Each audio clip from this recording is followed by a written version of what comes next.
Do you have ADHD and struggle with people-pleasing tendencies? If you do, you're not alone. And in this video, I am going to give you 5 tips and tricks that you can use right now, today, if you're an ADHDer who lacks clear, healthy boundaries and falls into people-pleasing.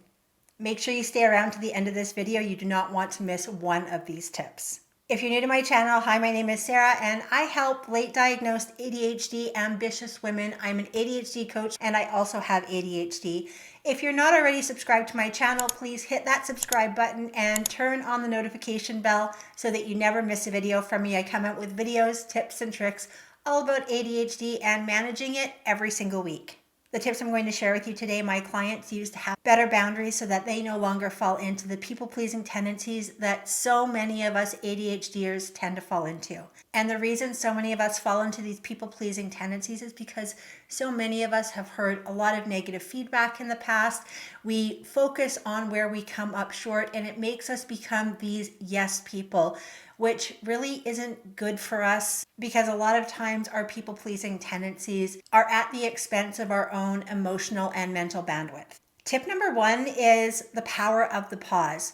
All the power of the pause is time to say, I need to think about what you're asking me to do. We struggle as ADHD people with impulsivity and also what I was just saying, really wanting to show up for people in a way to have them like us and to not disappoint. What I suggest with the power of the pause is to give yourself at least 24 hours before committing to something. If somebody asks you to do something and you feel like you're put on the spot a little bit, you can simply say, let me think about this. I need to check my schedule. I'm not sure if I can fulfill this yet. I want to make sure that if I say yes to you, I can give you a solid yes that I won't have to rescind on later. Number 2 is to reflect on your own values. Take some time to reflect on your own values and priorities. When faced with a decision, ask yourself if this aligns with my own values, and if saying yes would serve your greater purpose. This can help you make decisions that are true to yourself instead of making decisions that are based on gaining the approval of others. Number 3 is practicing self-awareness. Take time to check in with yourself on a regular basis. Notice any feelings of anxiety, resentment. Use these moments to pause, reflect, and also to assert your own needs. Number 4 is challenging any negative beliefs that you currently have. Examine any underlying fears or beliefs that you currently have that are leading you to these people-pleasing tendencies. Are you afraid of maybe conflict or rejection? And if you're someone who struggles with rejection sensitivity dysphoria, I do have a video linked in the description of this video that has my spin on handling RSD. You can challenge these beliefs by gathering evidence of the contrary and then reframing them in a more positive light. And number 5 is to practice self-compassion whenever you can. Be kind to yourself because at the end of the day, it's impossible to people please all the time. Will we at times disappoint people? Yes. But it's not always our job to show up for everyone how they need while putting our emotional, physical, and mental bandwidth on the back burner because we are these yes people at the expense of our own mental, physical, and spiritual health. A trick that you can use if you're the type of person to ruminate and have negative self-talk is to simply say, if the shoe is on the other foot and I asked somebody else to do something and they said no, would I be really upset or would I understand that the world simply doesn't revolve around me and other people are busy and have their own schedules and they're not always going to be readily available to help me out?